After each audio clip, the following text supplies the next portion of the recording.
If you need to hire, you need Indeed. Indeed is your matching and hiring platform with over 350 million global monthly visitors according to Indeed data and a matching engine that helps you find quality candidates fast. And Indeed doesn't just help you hire faster. 93% of employers agree Indeed delivers the highest quality matches compared to other job sites, according to a recent Indeed survey. With Indeed, everything hiring is all in one place, and it makes it so easy. Leveraging over 140 million qualifications and preferences each day, Indeed's matching engine is constantly learning from your preferences. The more you use Indeed, the better it gets. Join the more than 3.5 million businesses worldwide that use Indeed to hire great talent fast. And listeners of this show will get a $75 sponsored job credit to get your jobs more visibility at Indeed.com/podcast. Just go to Indeed.com/podcast right now and support our show by saying you heard about Indeed on this podcast. Terms and conditions apply. Indeed.com/podcast. Need to hire? You need Indeed.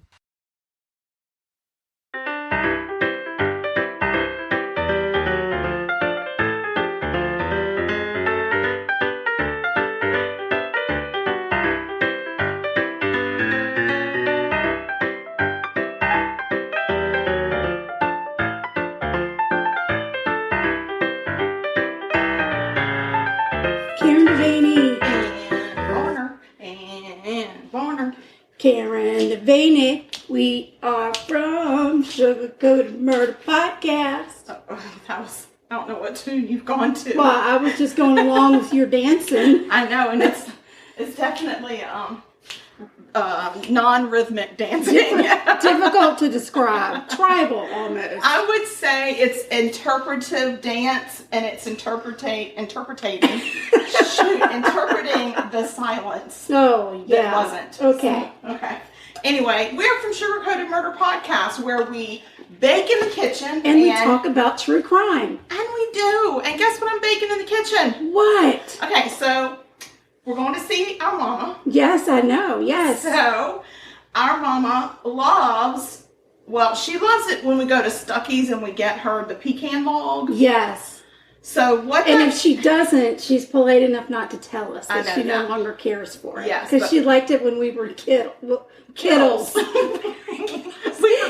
Just kiddles. I was never a kittle. Yes, I was you were. a skittle. Yes, a scary kid. Yes, a scary little kid. A skittle. I was a Sour Patch Kid. And I still am. So anyway, she happens to love the Stuckey pecan logs. Uh-huh.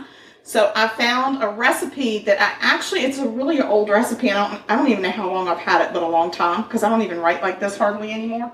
So it's Pecan Divinity. Oh, yum. So some people call it Divinity fudge. Some people call it white fudge. Some people call it vanilla fudge. I call it Divinity. I think Divinity is the best way. Because you roll it in pecans. Right. Well, you don't roll it. This isn't going to be a log. I'm going to mix the pecan pieces in it and then drop it in little plops. Plops, okay. little plops. Little plops of love. Oh, nice. Cloudy little clouds. That's better.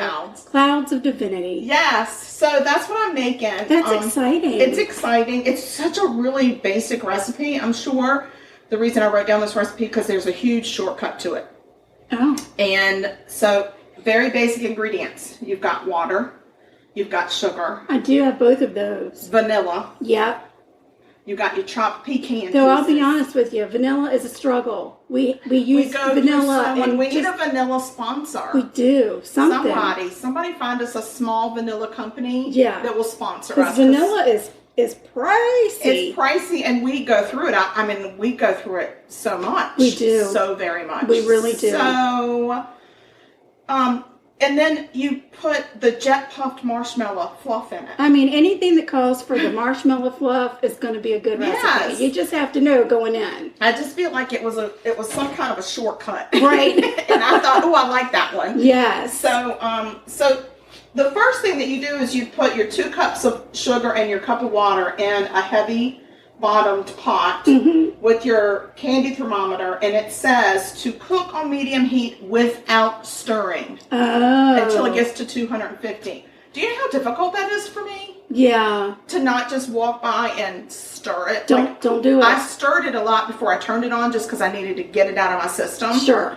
But yeah, so I'm gonna have to watch the thermometer. And then once it does that, you take it off the heat and you stir in your vanilla, your Jet Puff marshmallow fluff, and your pecans, and you just kind of stir it up, and you keep stirring it until it cools enough to plop out those little clouds. And you plop them on wax paper on just a cookie sheet. On a cookie sheet, or just on your countertop. Just put some paper, either parchment or wax paper down. And then you just let them cool, and that's that? That's it. That's amazing. Yeah, so you don't have to turn your oven on. I cannot wait. So I really hope this works, because if it does, I feel like I can add this to my Christmas baking repertoire. Yeah, I'm sorry we're not drinking bourbon tonight, because that would be an excellent little treat with bourbon. Yeah, well, the night's not over, babe. It's very true. It's not so over. Very true. So, while I'm sitting here watching the thermometer, which, by the way, I'm already at 200. Wow. Yeah.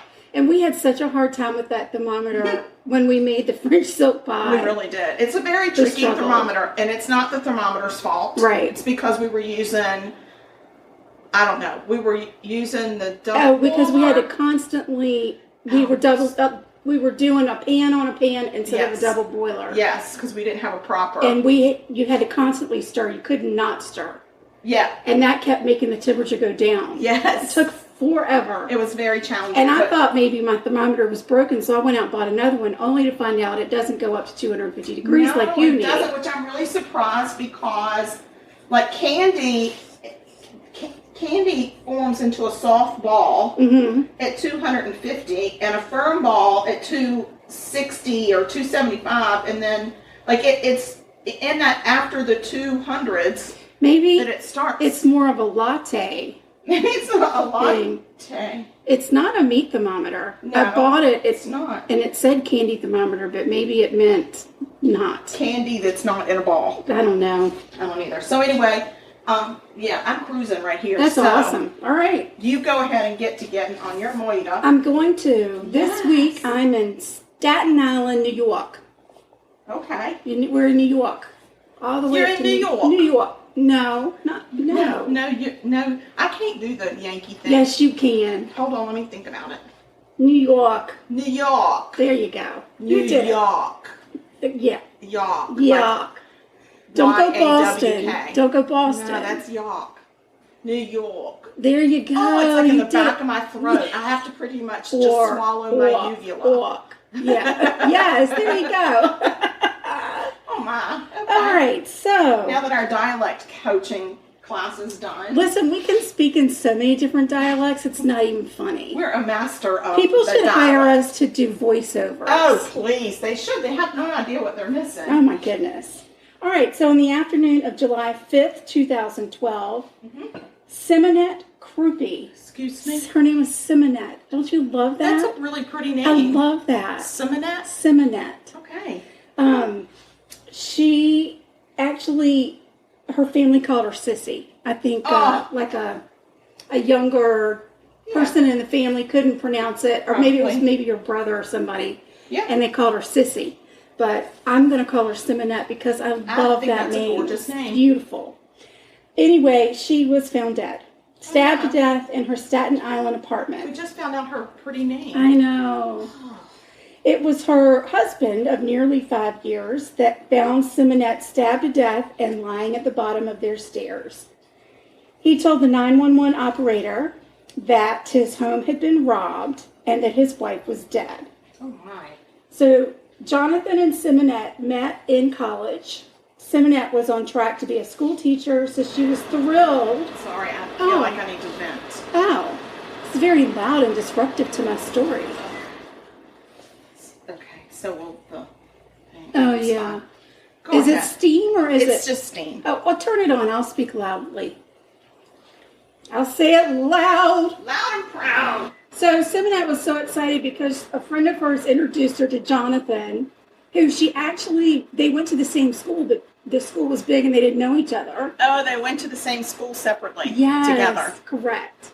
And he was also on track to be a teacher. So they had a lot of similarities, and their personalities were very similar. They were playful and, They like to yoke around? They yoked around a lot. And they fell in love. Aww. And then they got engaged. As lovers do. As lovers do.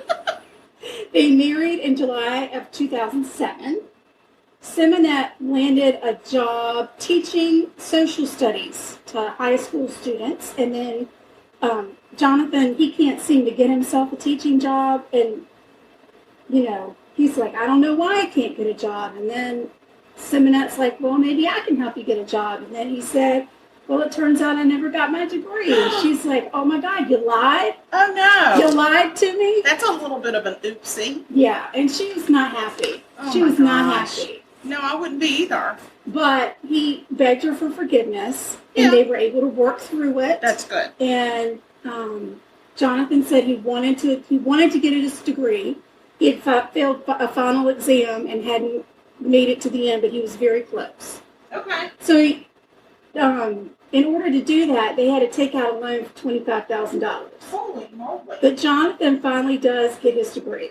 Okay. Simeonette then talks to the principal at her school and says, I really think you need to give my husband a chance. And because she is such a well-liked teacher at the school, the principal says, okay, I'll give him a chance. Oh, good. And they That's hire nice. Jonathan there as an English teacher. Okay, English. English. But just something to know about Simeonette.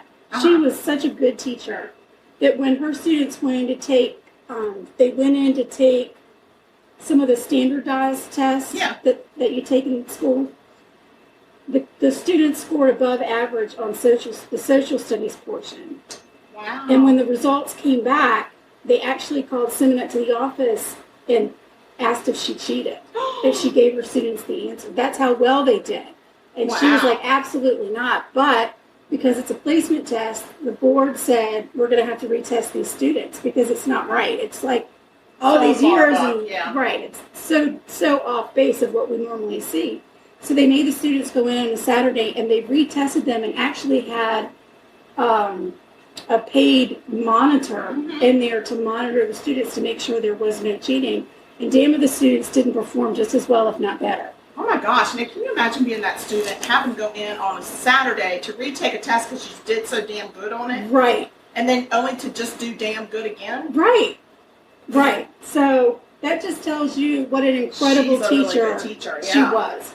And I think that's incredible that she had such skills that she was able to teach high school kids in a way that no other teacher had in the school before Yeah. her. That's really impressive. So things are going really well. They both got their jobs, and then they decide, okay, let's go back and get our master's degrees. And I have a feeling maybe it was Simeonette that was maybe pushing this horse along a You little. think?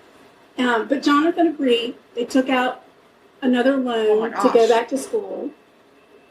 On July 3rd of 2012, Simeonette told her mother that she and Jonathan were having some marital problems. And then by the 5th of July, she was dead. Oh no. So police get to the apartment after that 911 call and find it in disarray.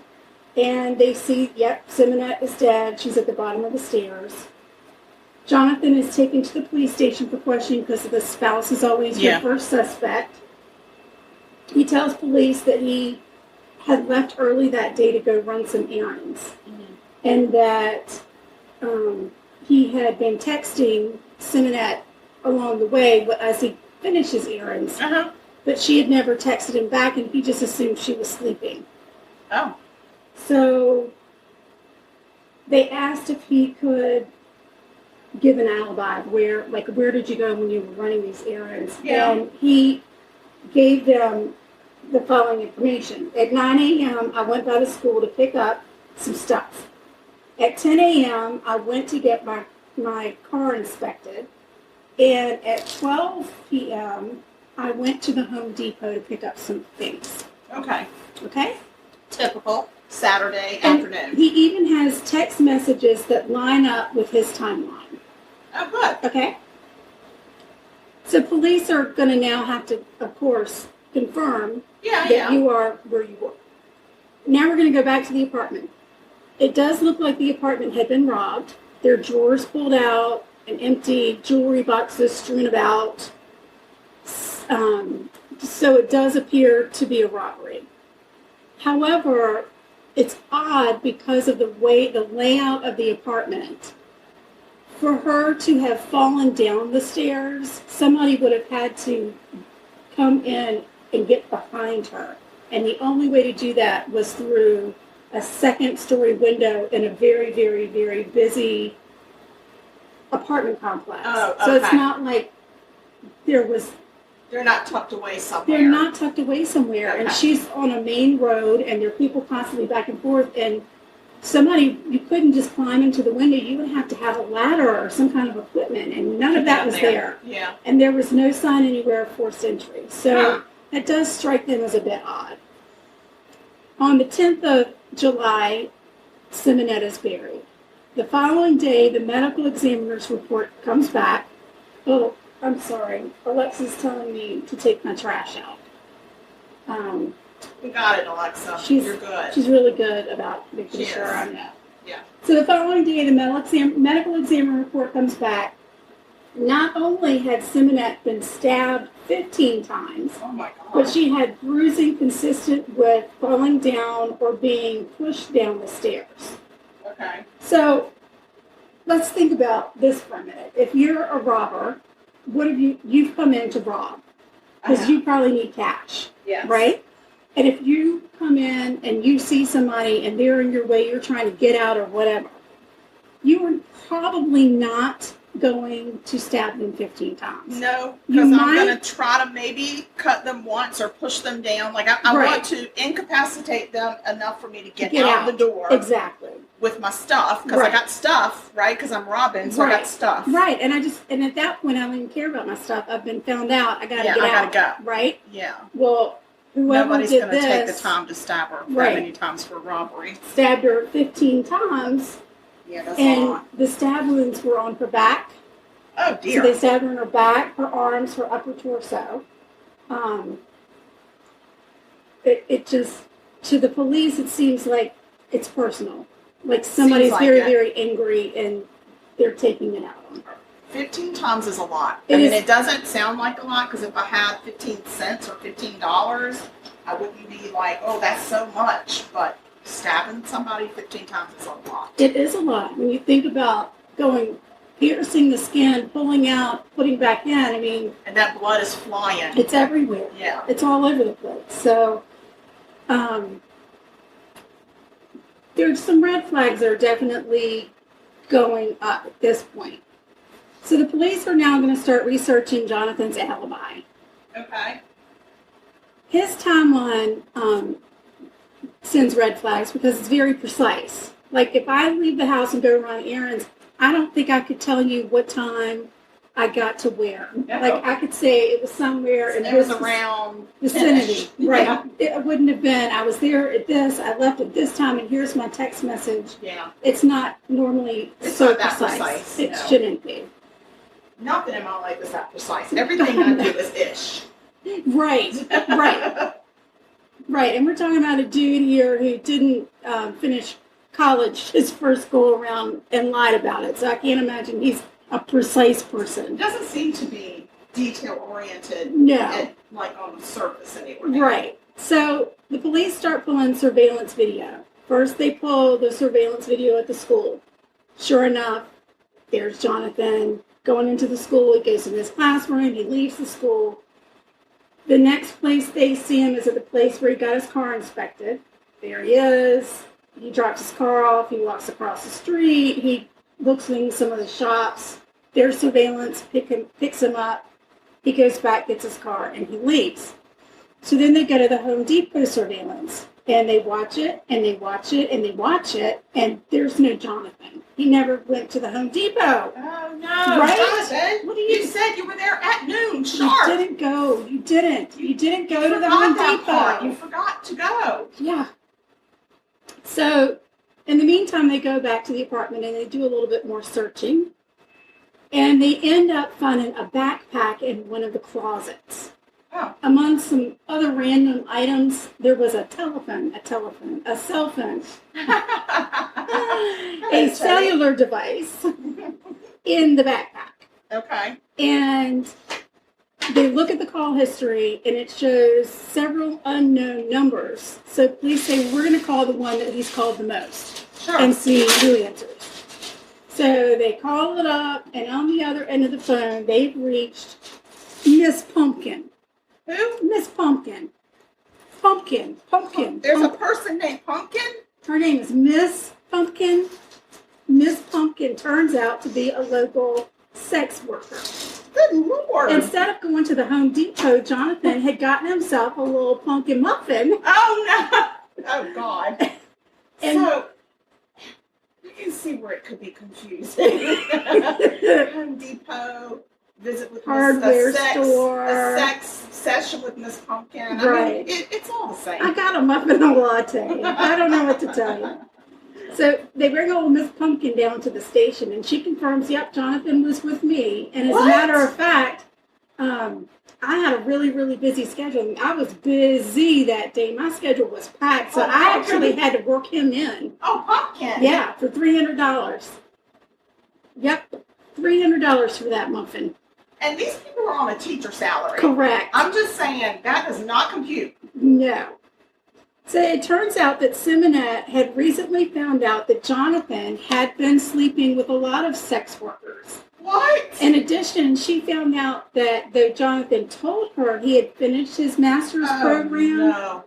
he had in fact never even enrolled in the program.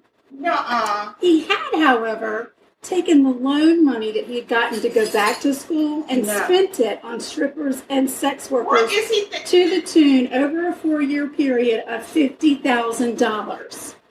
This is ridiculous. $50,000. What a guy. That is a teacher salary. That's the whole shebang. So, Simeonette, by the way, she did get her master's with honors. Of course she did. With honors. Of course. This Jonathan, dude, he is not the sharpest tool in the shed, not the brightest crown in the box, no. Because police also had gotten a search warrant and taken his computer. And when they look at his search history, they find questions like how to clean up a crime scene, does bleach clean up DNA? All these ridiculous questions about, what do I do with the dead body? What do I mean, just like stupid stuff. This is why I can't finish school. He's stupid. Right.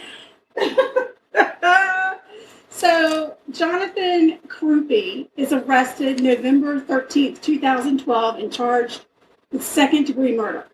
Why is it second? I wondered that myself. Oh. That's just, I mean, I don't know. They must have said we can prove second. We may have a hard time proving first. I guess. It took them 3 years to take him to trial, so I guess they felt like maybe their evidence was shaky or whatever. Whatever happened. In September of 2015, he goes to trial and is found guilty and is sentenced to 25 years to life. He was guilty? Guilty. You son of guilty. Guilty of the charge of murder. Oh my God. And what was his sentence? 25 years to life. Not enough. In 2016, Jonathan signed up for a dating site called convictpenpals.com. That cannot be allowed. His profile says, I'm not married and I don't have any kids. No baby mama drama here. No, because I killed her. What an asshole. Because he's got no baby mama drama because he pushed his wife down a flight of stairs, stabbed her 15 times 2 days before their 5th wedding anniversary. And worked in a date with Pumpkin. And then, right. And then paid $300 for a pumpkin muffin. Hello.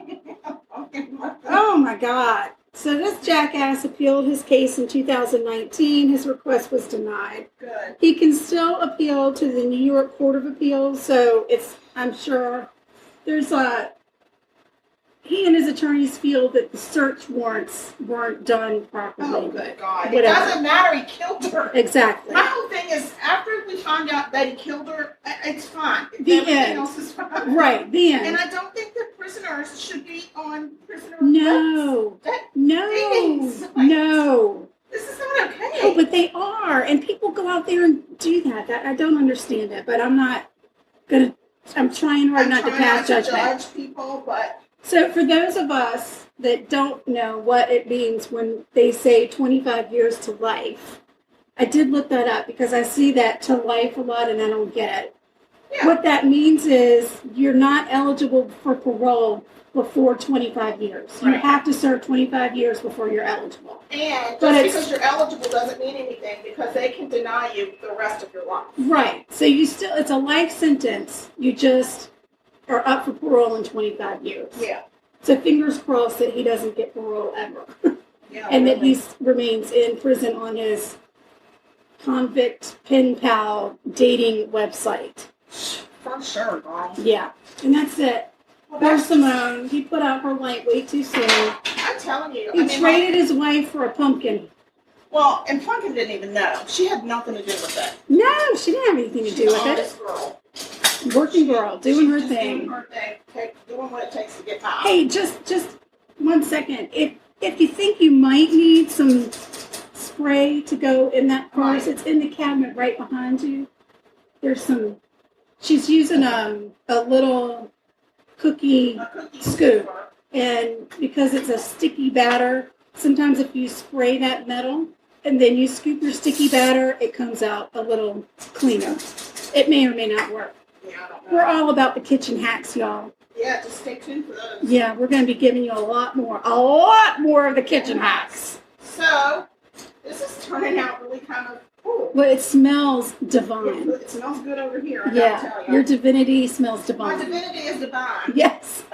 DeVanie's Divine Divinity. Oh, girl, Oh my stop gosh, it. We're going to have to rename this recipe. We are. Yes. Yes. So, And if we ever have a sugar-coated murder bake sale to raise money for vanilla, yes. We're gonna- Oh my God, we're going to these. sell it. Yes. So, if anybody wants to order a half a dozen of DeVanie's Divine Divinity, email us and we'll settle on a price and see if we can't get That's some right. people interested. Can you turn that fan off now? Because it sounds like we're in a... Woo, my Lord have I mercy. know. I couldn't even hear myself That think. was some crazy stuff right there. But it was steamy and I didn't want to set anything off. No, because when my fire smoke detector goes off, it goes off, and it also, there's a voice that says, fire, fire. And you can hear it outside the hall and outside in the It's everywhere. courtyard.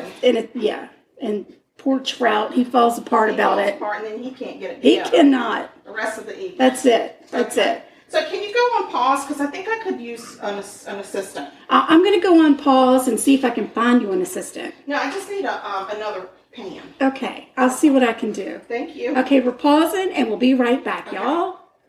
We're back. We are back. Yes, we're We back. are I back. finished putting my clouds out on the bacon sheets. They look so good. And it probably made maybe a dozen and a half. Yeah, you made them big. But they're big. You made big balls. I got big balls, guys. You could actually make those half of what I did and get a good 3 dozen out of them. Yeah, easy. Yeah. So, You need a small scooper. Yeah. Mine's not a, like a melon baller. that would be the perfect Yeah. size because I think these are going to be a little bit rich because it's pretty much just sugar It's sugar. It's just sugar sugar. and pecans. and vanilla. Yes. Vanilla sugar with pecan. There's nothing wrong with it. It's like a sugared pecan in the form of cloud. Yes. So we're sitting on the couch, and for some reason, Lance Bass over here has decided it's playtime, and he's bringing all the toys. But it is not playtime, Lance Bass. No, you need to lay down, buddy. All right, so the first thing I want to do is I want to talk about this missing girl because it's my turn to present a missing person case. Okay. Her name is Zoe Henry McGillen. Uh-huh. She was last seen on December 2nd, 2020 in Lexington, South Carolina. Okay. At the time, she was 16 years old, 5'3". I'm not going to say her weight because we're girls. We We don't don't like do to that. tell We that. don't do that. Even though I just got to tell you, she's just a little thing. She's little. She has brown eyes and brown hair, and she's biracial. And before anybody says, why do you need to point that out? It's because I'm literally reading directly off of her wanted poster. Right. So she left home in the middle of the night on 12/2/20, and her family has not heard from her since. Bless her And this heart. is very unlike her to leave in the middle of the night, to not be in touch with her family. So currently there is a $3,000 reward for any credible information that leads to the resolution of this case. Okay. And if you have any information about her disappearance, you can contact the Lexington County Sheriff's Office, and I'll post that number along with her poster and on all of our social media, and I'll put the case number as well that people can refer to. Perfect. Pass it along. I mean, you don't know. This girl could have been picked up and she could be in New York by now, or Connecticut, or Kansas. Make it, just Ohio, spread it. anywhere. I mean, she could be anywhere. Puerto Rico, we don't know, but just spread the word. Get her poster out there, get her face out there, and let's see if we can't find her parents some answers. Absolutely. So anyway, that's my missing person for the week. Thank you for sharing. Yes, and all of our prayers go out to both Zoe and Zoe's family and friends. Absolutely. So now I have a murder. Okay. It's a crazy murder. They're all crazy. They are crazy. They don't make a narrow bit of sense. This one really caught my eye. Yeah, because it's out of Conway, South Carolina. Okay. So that's over close to Myrtle Beach. It's very close to Myrtle Beach. It's where Coastal Carolina University is. Right. Which is my daughter's alma mater. I didn't know what to say. Alma mater. The alma mater. That's her alma mater. Alma mater. Right there in Conway, South Carolina. Yeah. So anyway, it's not very far from here. So I'm going to tell you the story about Diane Sugar Parker. Oh. See, another Sugar. near and dear. And her husband, Charlie Parker. Mm-hmm. So some stuff I read that they were both 54 years old, but other stuff I read where Diane was 52 and he was 54. So we're going with her being 52 yes. and him 54. She was in her 50. We're girls. Yes. We support each other. That's right. So Diane worked in the Horry County School District as a school secretary. She loved going to yard sales. She loved crafting, buying crafts, making crafts, being crafty. She was a crafty girl. Charlie was self-employed. He owned a local small business, a glass company, that he actually ran out of a barn on their property. Oh, okay. Yep. They had 2 children. They had a son named Charlie Jr., and then they had a daughter named Bambi Bennett. And Bambi was the daughter of Diane and the stepdaughter of Charlie. Gotcha. But his relationship with Bambi was definitely father-daughter. Right. And Charlie Jr. worked with his dad at the business, the family business. So April 12th, 2005, Charlie Jr. and some workers stopped by Sugar and Charlie's house. And, they're on the property anyway, so they were there to pick up some equipment or something, tools or whatever. Sure.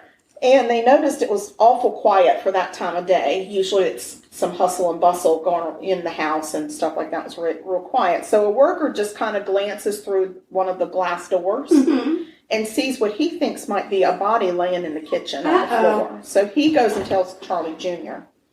Charlie Jr. lets himself into the house, and he discovers the dead bodies of both parents. He is being so naughty. I think it's because we're on the sofa tonight, not at the table. So it's a change. Lance Bass. Trout, you need to behave. You need to stop, or you got to get down. You're being naughty. You got to get down. He said, "Aw, Mom, you are being naughty. Come on, buddy. If you want to be a part of the podcast, you got to behave. Behave. Don't make us put you in timeout. The red light is on in the studio. Yeah, I'll put you in the wagon. Not the wagon. Oh, dun, dun, dun. Dun, dun, dun. So, Charlie finds the dead bodies of both of his parents. Oh, no. Yeah. Charlie. They had both been fatally shot. Really? So, they call the police. And, of course, now it's a crime scene. Right. And there's hardly any evidence at this crime scene. There's no forced entry. Right. But there are signs of a robbery. There's some cash missing. Oh. So Charlie Jr. kind of goes through the house with them and says, this is what I see that's missing that might possibly have been taken. And the main thing he sees is that there was some cash missing. Of course, it's a business. Well, yeah. So the police... Any would-be robbers out there for either one of us, it's guaranteed. Don't waste your time. There's no cash. Like I'm famously known as no cash Annie. I coined that phrase a long time ago. She is no cash Annie. No cash Annie. I got no cash. I got no cash, and I got nothing in my bank account either, which is why I don't have any cash. So it would just really be a huge disappointment for them. Oh my God! Like we don't have the latest tech equipment. We have it's like a garage sale looking thing. Like even our television. Both of my kids have such better televisions than us. Yeah, and they come to our house and they're like, right, this again. Yeah. So that would be so disappointing. So don't bother. Yeah, I mean my computer screen for work is bigger than the TV in my bedroom. So I'm just putting it out there. I have a TV in my bedroom that never gets turned on. I don't turn mine on unless I'm sick, and I got to be real sick if I'm in bed for a day. Yeah, for that TV to come on. So sometimes when Mama comes, she likes to lay in bed and watch it, but we don't watch TV in bed ever. No, I don't either. So I don't even know why it's there, except it's too old to give it away. Right. So it's just somewhere to store it, pretty much. Yes. So anyway, the police start looking at the people in the Parker's circle. So as they're looking around, they discover some court documents where Diane had filed for and gotten temporary custody of Bambi's children, off and on. Oh, okay. Okay. So Bambi evidently was having or had some substance abuse issues. Uh-huh. And so Diane was, I think, trying to keep her on the straight and narrow as much as possible, and would file for temporary custody of her kids if she fell off the wagon. Right. If she felt like she was getting close to it. Sure. So this did cause some contention. And also they found documents where Bambi had inherited some land from her grandfather on her father's side. Okay. But Diane had actually taken over the trust of that during some of her downward spirals to protect Bambi from selling it on a whim. Sure. And, trying to get fast cash for it. And she was saving it. She wanted it for Bambi and Bambi's boys. Right. So, but this caused a lot of contention with Bambi, and Bambi was fighting her mom to get the land back. And she had recently gotten her kids back from her mom, as far as custody goes. And it seemed like Bambi was kind of bouncing back and forth between her parents' house and her boyfriend's house. Like, I don't think that she was out living on her own yet. Right. So I think that was causing some upheaval that Diane was trying to avoid with the boys. Right. Yeah. No stability. Yeah. So she was trying to be that voice of reason, and sometimes that doesn't read well to the other party. No, especially if they're a drug addict. Yeah. So it was no secret that Bambi was not always very pleased with her mother. Right. So they immediately start looking at Bambi and also Bambi's boyfriend at the time. Right. They said, okay, we're going to look at these two. So they go and speak to Bambi's boyfriend, Richard Gagnon. Gagnon? I think Gagnon, Gagnon, Gagnon. But we're going to gag none. I'm not going to. We're not gaggers. We gag none. None gag. We gag none. No gag. I don't know. Gagnon. I'm sure it's like Gagnon. Gagnon. And I'm mispronouncing it. Gagnon. Gagnon. But I don't know. It didn't seem French. I don't know. Or what's that name here? And like Champagne, except it's Champagne. No, when we moved here. Oh, Legree. Legree, but it looks like Lagar. Lagar, right. Yeah, and we were saying the Lagares, and they're like, that's not how you say it. No. Even though that's exactly how you spell it. Exactly.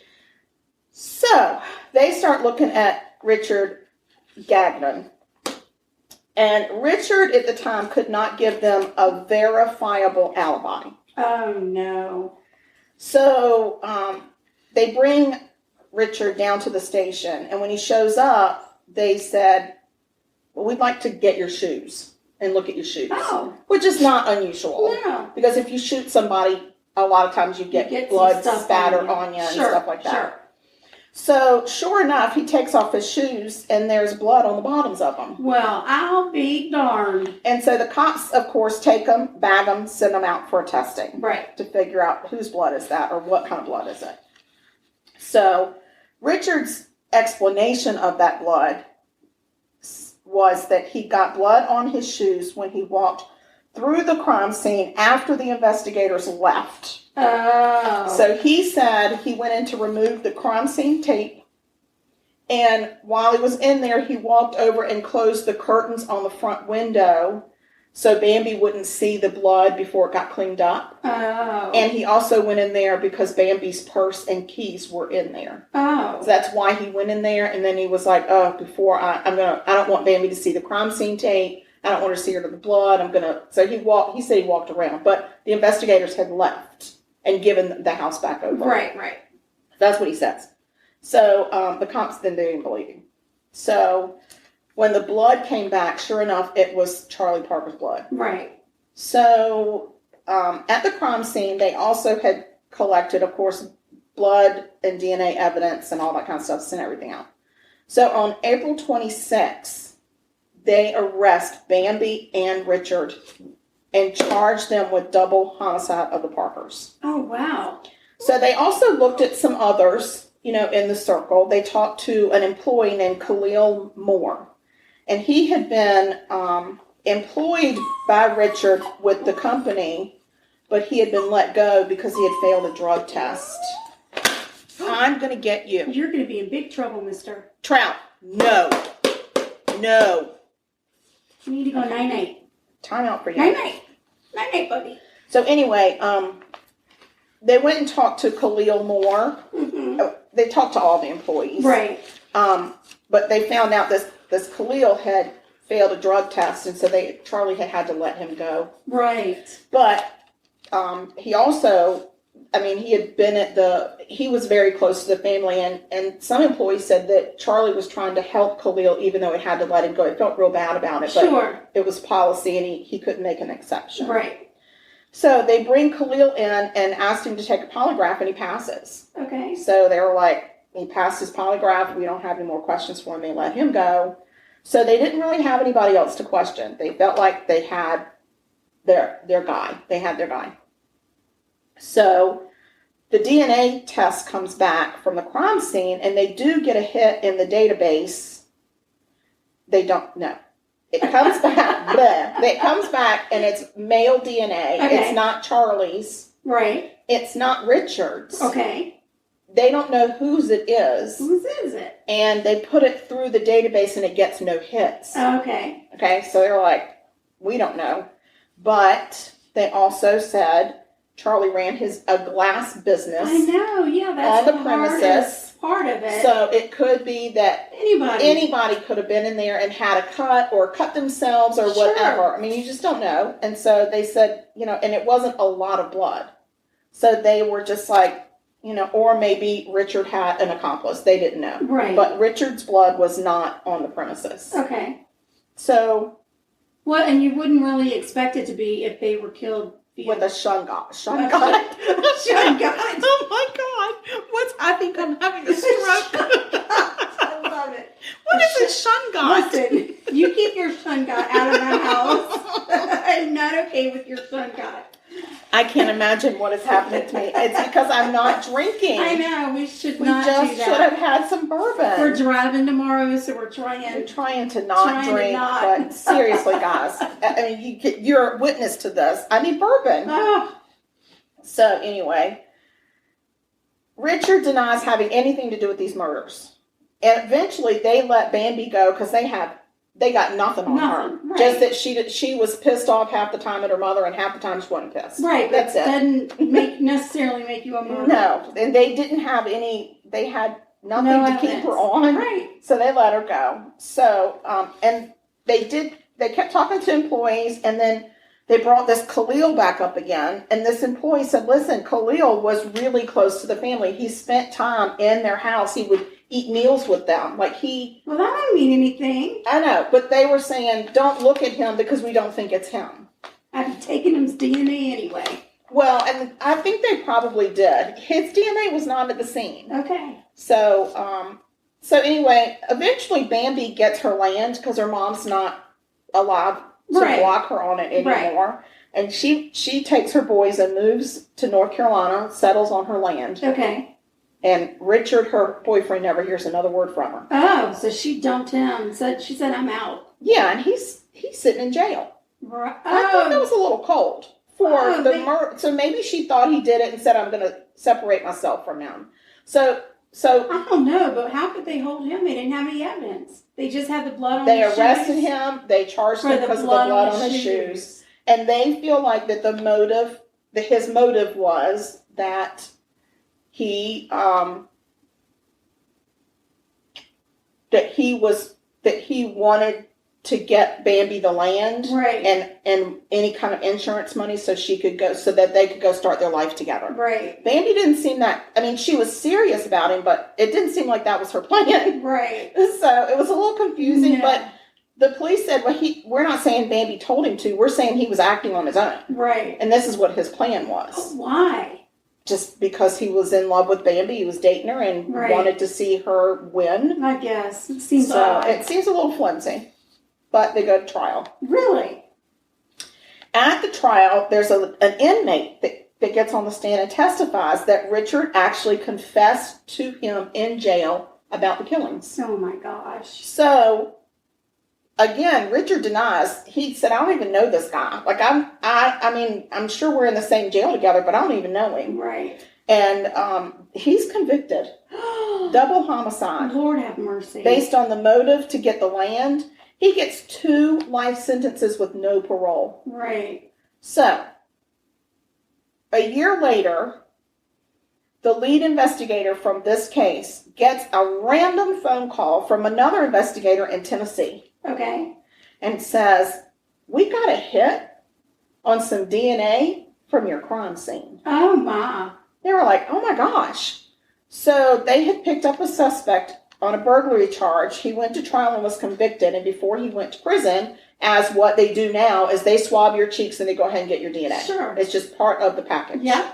So, and when they put that DNA into the database, it hit on that crime scene. Right. That mystery DNA. And they were like, okay, so who is this guy? Right. So this guy's name is Bruce Hill. Oh. Well, who the hell is Bruce Hill? Who are you, Bruce? Who is it? Bruce? Don't bring me down. So Richard says he doesn't know this guy. Bruce. And Richard Hill says he doesn't know Bruce Hill says, I don't know a Richard Gagnon. Right. So they're saying we don't know each other. Right. But the police are convinced that this was the accomplice that helped Richard kill the Parkers. For heaven's sake. Yeah, because his DNA was actually in Charlie's bedroom. Wow, in the bedroom? That's where they found the DNA. Yes. Lord of mercy. So, Bambi and Charlie Jr. also say, we've never heard of Bruce Hill. Right. We have no idea who this guy is. So, what's the connection? So, in late April 2005, so this happened in March of 2005, okay. Or April 2005. It was in 2005. Okay.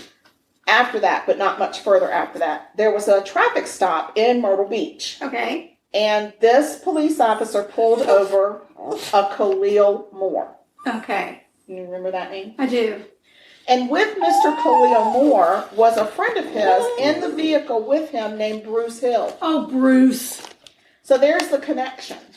Yeah.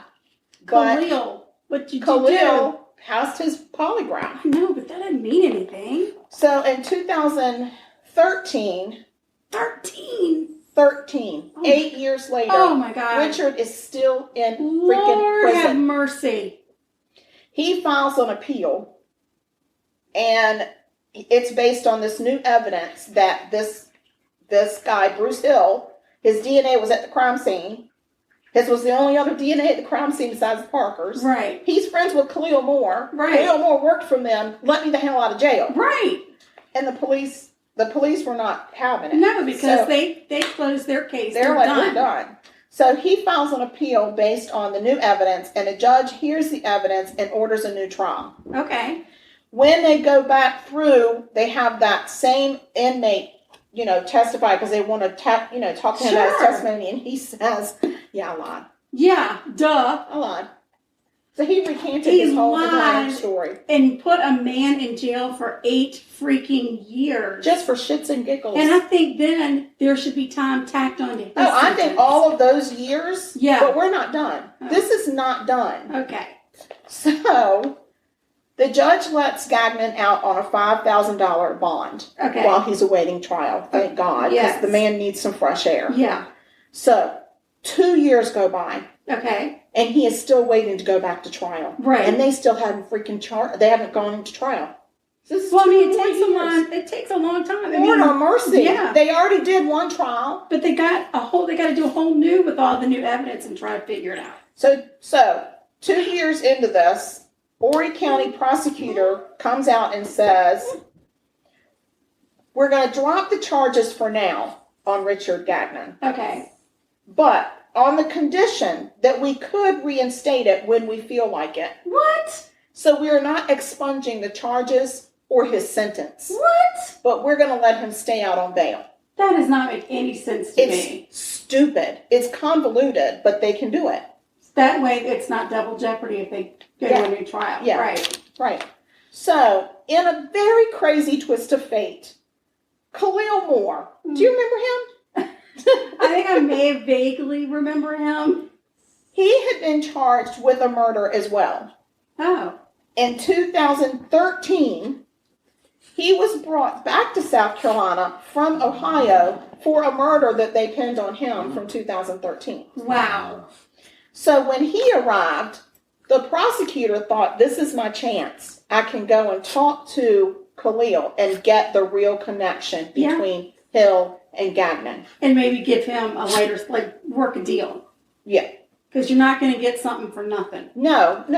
Exactly. So they're dealing, they're wheeling and dealing. And the first thing Khalil Moore says is, there is no connection. There's no way those two people knew each other. No way. He's like, Bruce was my friend, my homeboy, my friend. Right. He never went to work with me. He would have no way to meet the boyfriend of my employer's daughter. Right. There's no way they're connected. And he was like, Bruce Hill was living in Myrtle Beach, and I was living in Myrtle Beach. I don't think there's any connection. So the prosecutor's like, really? Yeah.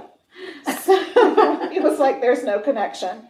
So they bring Bruce Hill up from Tennessee to South Carolina, to Conway, and put him on trial in October of 2014. Okay. He's convicted on 2 counts of burglary and 2 counts of homicide. For the Parkers? Yes. So he gets 2 life sentences plus 30 years to run concurrently. I hate that word. Do we know what happened? Are you going to tell me what happened? I'm going to tell you. I'm so lost. But what about Richard Gagnon?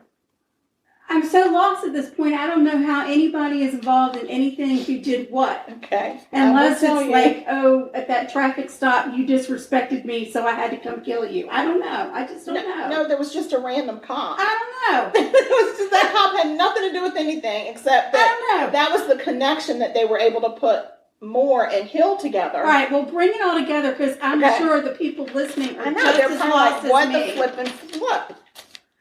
Okay, so so this is what happened. What happened? What happened was Khalil talked all the time about the Parkers because they treated him so nicely. I went to dinner at their house. He's such a great guy. They have, I work at his business, this, that, and the other. And Bruce Hill just decides randomly to go rob those 2. Oh. Just randomly, right? He knocks on the door, and Charlie Parker just lets him in because he's just like, sure, come on. I'm running a business. You could be a client. You could be somebody applying for a job, whatever. Or Khalil's friend. Yeah. They don't think that Charlie even knew him. They think that Charlie just opened the door. But when he got in there, he decided he was going to rob him, and somehow got Richard back in the bedroom. There must have been a safe, or he must have thought there was a safe. Mm-hmm. They don't know how he cut himself and left a drop of blood there, but he did, and shot and killed Richard. And then I guess Diane Sugar tried to run for it, and he shot her in the kitchen. And then he left. Took some cash and left. And you told them that this is That's what the police say happened. Okay. So that's what they say. He's convicted. He's going to jail. But Richard Gagnon is still standing there going, hello. Right. And they wanted to connect those two together. They did not. Well, sure, because they look like assholes for sending this guy to jail. Yeah. And they open themselves up to a big old lawsuit if they then come out and say, well, there was no connection, our bad. Mm-hmm. Well, it was their bad. Yeah. So I found something called the National Registry of Exonerations. Mm-hmm. Didn't even know this existed, but it does. I'm glad. Yeah. And it took them until 2015 to finally completely expunge all charges and the sentence that he was given of life without parole. Wow. 2015, 10 years. Right. 10 years. Yeah. This man for 10 years. And I got to tell you, he's not bitter. Right. I mean, he's not bitter. He said, I found God when I was there. Yeah. I am a praying man, and I prayed every single day. He says that if it weren't for this attorney, it's so funny because this attorney, and I don't remember his name. I didn't write it down because I'm not a great journalist. But his attorney was working for one of these law practices that looks into cases of like people that were erroneously charged. Right. To try to get them exonerated, sure, or try to get them out of jail. And this guy had lost all hope. Right. And this guy, he writes to them, to this law practice or organization, and this guy comes in. And so he says, I walk in to see this attorney, and it's this old Jewish man. Right. I'm thinking, what are you doing here? And the guy said, here, I just found Jesus, and Jesus sent me a Jewish attorney. And he said, but I got to tell you, that man told me I am not going to leave this case until you are a free man. Nice. And he said, I prayed every day. I just wanted a life so that I can have a family and children. That's all I want is I want a life. Right. And so he got his life, but not once in any of these interviews that I read or anything did it talk about he was suing them or like I don't know what happens. I don't know if that organization then goes and sues on his behalf. Sure I don't there even was know some what kind happens. Of settlement somewhere. I would hope so. It's not written down anywhere. Right. It was a little secret handshake behind a haystack. Yeah. So, but anyway, I just thought that was crazy. That is crazy. And Khalil Moore did not murder that other person. They dropped all the charges against him. But thank God, fate, that he was in Ohio living his best life. Right. And so when they brought him back, and then he was like, there is no connection, it sealed the fate of then Gagnon saying, hey, this guy he's testifying on a Bible. There's no connection. Right. So you have to let me go. Let me go. I was telling the truth. I really did walk through the crime scene blood because I didn't want my girlfriend to see it. It was disturbing. Right. So, yeah, and that was the story of the Conway double homicide murders. Wow, that is insane. It was insane. Mm. I just really enjoyed this case. I'm so thankful to hear that There's it worked a lot out. of twists and turns. Yeah. And a lot of, oh my gosh. Yes. And then rereading, like, where's my guy? Where's Richard Gagnon? Where is he? What happened to him? I don't understand. My God, where's this man? So, I don't know. Anyway, he was exonerated, completely exonerated. He had nothing to do with it. Just telling the truth the whole time. Awesome. I love it. Me too. Good murder. And that put your dog right to sleep. Yeah, let's don't bring any attention to it because we still got to get through our social media. Social media. That's right. That's right. We do have social media. We have email, and we love to get email. And we haven't gotten any for a while, guys. So it has been a while. Can y'all just send it to make sure it's working? Testing, wink, wink, 1, nod, 2, nod. 3. Right. Yes. That email address is murder.sugarcoated@gmail.com. That is correct. Yes. Send us an email. We'd love to hear from you. Yes. And you can get DeVanie's Divine Divinity. The recipe. The recipe. Yes. Or just order some and we'll ship it to you. Well, it's not free. No, it's not free, but I mean, it's not going to cost an arm and a leg either. Right. So, and then we have, what's that called? Instagram. We do. We're on the gram. We're on the gram. It's at Sugar Coated Murder. That's our handle. I finally figured out our TikTok handle. Oh, what is it? Sugar Coated Murder Pod. Sugar Coated Murder Pod on the TikTok. And we're starting to put some little TikTok things out there. We're trying, and I know y'all probably get a chuckle out of them because we are the technology. So just to give y'all a little history, the little pop-in thing that we do, that really is a nod to our daddy. Yes. Because when daddy started doing, I don't know, when he had a video camera back then, it wasn't even, it was a movie camera. Right. It was like it was a big, huge, pound. Like 8mm camera with the big wheel of film. Right. And his big thing in all of our childhood videos, we did the pop-in. So it would start with a person, and then all of a sudden a person would pop in. And so he would stop it. You had to stay really still. He would go, get the other person in the shot, and then start again, and then another person would pop in. So that's kind of a nod to our dad, in case y'all are wondering what the hell are they doing. Right. And plus, my little clicker thing doesn't always work to turn the camera on and off, so the person that pops in usually has had to start the camera, which is why sometimes it's a little shaky. Yeah. It's not a tremor. We're not having an earthquake. No. It's just I usually hit the corner of the table all the way around. Right. And we'll get better. Just stick with us. Or not. Or don't. If you don't like it and it makes you dizzy, turn the damn thing off. We are also on Facebook. Yes. You can join our Facebook fan page, which is Sugar Coated Murder Podcast fan page. If you find us on Facebook. Here's my thing with the fan page. If everybody on that fan page, there's like 160 something people. If everybody on that fan page went out and got one friend to join that fan page, we would double in size instantly. We certainly would. And it would just make us happy. It would. It would be amazing. So the trick is you have to join. You actually have to join the fan page. You have to hit join. Hit join. You don't even have to answer questions for us. We don't care. No. We just want people to join. Yeah, that'd be great. Yeah. Or if you just are completely against joining groups, just go out to our regular Facebook page. Sugar Coated Murder Podcast. And just like us. Like it. Or you can just like the fan page too. Either way. Then you'll still get stuff. And you'll still see like episodes that post and stuff. But on the fan page... Oh, goodness, the dog's got some allergies. Oh, my goodness, God bless you.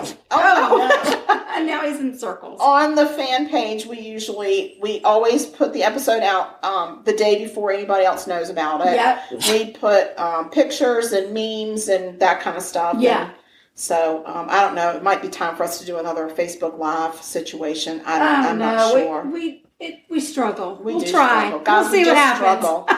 Yeah, we struggle. We'll see what happens. We also, what else? Oh, we are also always open to donations through Buy Me a Cup. Yes, and just think, a cup of coffee is equal to a little teeny thing of vanilla. Yeah, one cup of coffee buys us the smallest size vanilla. So think of it as not buying us coffee, but buying us vanilla. Yeah, buy me a vanilla. That's right. Yeah. That's right. You can click on our link tree. Yes. Which we post whenever we post our episodes. We put the link tree out there. And that link tree, you click on it, it's got everything we've talked about. It's got a click away to our Instagram, our TikTok, our Buy Me a Cup, our episodes. Oh, it's also got our merchandise links on there. Our merchandise and it's to got buy our t-shirts, masks, and then our Plum Deluxe tea. Right, we're ambassadors for Plum Deluxe tea out of Portland, Oregon. Which that tea, guys, if you had this tea, I'm telling you, you would never go back to store-bought tea. It is amazing. It is exceptional. It is a cut above. It's the best tea I've ever had. It really is delicious. It is so delightful. So if you click on our affiliate link, we'll get a little cut of whatever you buy. Yes, and you can also do a subscription for a Tea of the Month Club. Yeah. Which is really awesome. And you can actually, if you are a non-caffeine person, you can go all herbal. Yeah, you can make that choice. Talk about your preferences on there, and it's and they really are good at working with you. And you can email them if you have an allergy, like Ann and I are allergic to hazelnuts. So, and I don't do well with chamomile. And Ann definitely should not drink chamomile ever. Yeah. So, but you can tell them that, like, once you're in the Tea of the Month Club, if you email them and just let them know, hey, I can't do chamomile or I can't do this. They're really, really good about that. It's very customizable. Yeah, and once you're in the club, you get free shipping on your stuff. Mm-hmm. And you get member discounts and specials. Yeah, so check it out.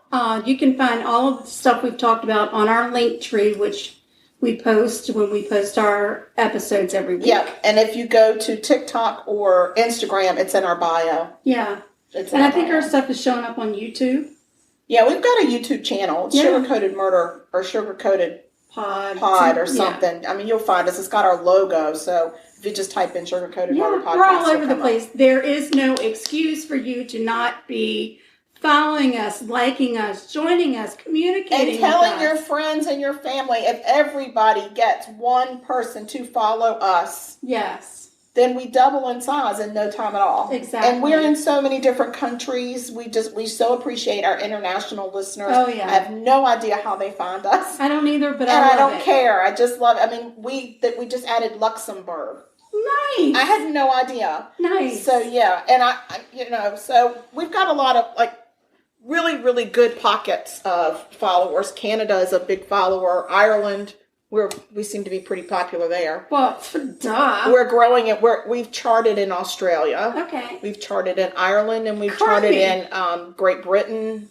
So yeah, so we're around, but we really we just don't turn anybody away. We love everybody. We pretty much do, but are you going to keep on yipping and yapping, or are you going to serve up some divinity? I'm going to go get some DeVanie's Divine Divinity. I don't know what's happening, but when I bake, I'm expected to bring a portion, and we try it, and we're ooh and ahhing, and I'm sitting here waiting for you to get up and get your hind parts in my kitchen and get me what I want. Oh my gosh, so demanding. I mean, I can't help it. So anyway, we're traveling to see Momma this weekend. It should be a good time. The weather should be nice.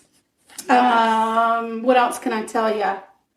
I'm a big Washington Nationals baseball fan. I've been watching lots of baseball. My team has not been doing especially well.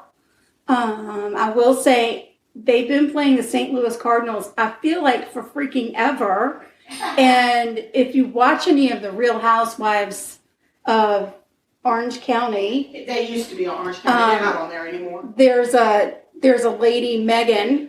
Yes. And she was married to Jim Edmonds, who was a baseball player. Are they not still married? God, no. Okay. No. No.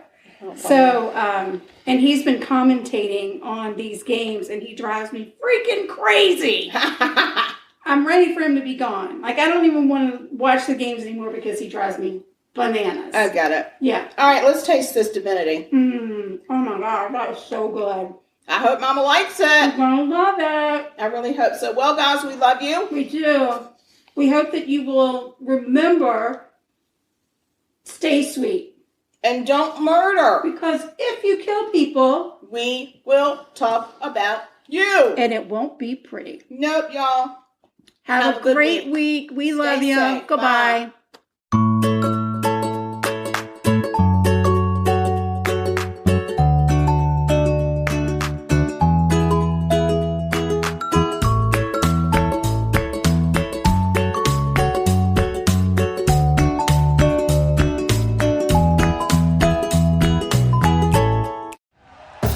Thank you for listening to Believe. You can show support to your host by subscribing to the show and giving us a 5-star rating on your preferred platform. Check us out at Believe.com and search for BLEAV on YouTube.